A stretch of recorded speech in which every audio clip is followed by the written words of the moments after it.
Welcome to Man Does Tech, where I solve the problems you didn't even know you had.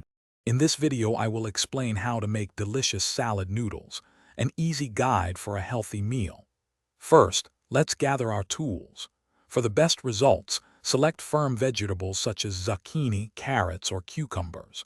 A spiralizer is your best friend here, making uniform noodles a breeze. Alternatively, a mandolin with a julienne blade can also create those lovely, thin strips. Get ready to transform your veggies. Now that you have your tools, let's prepare the vegetables. It's crucial to wash and thoroughly dry your produce first. Excess moisture can affect the noodle texture. Next, trim both ends of your vegetables to create a flat, stable surface. This ensures a smooth spiraling process.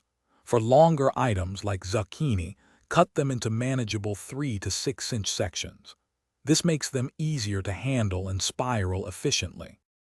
With your vegetables prepped, it's time for the fun part, spiraling. Securely attach your prepared vegetable to the spiralizer's prongs. Apply steady, even pressure as you rotate the handle and watch as beautiful, consistent noodles emerge. Most spiralizers come with several blades, allowing you to experiment with different thicknesses and shapes.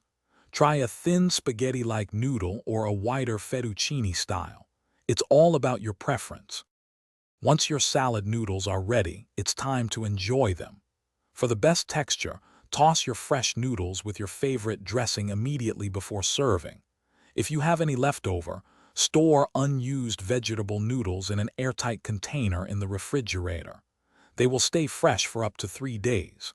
Remember, avoid dressing them until you're ready to eat to prevent them from becoming soggy.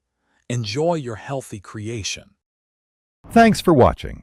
If you found this helpful, don't forget to like and subscribe.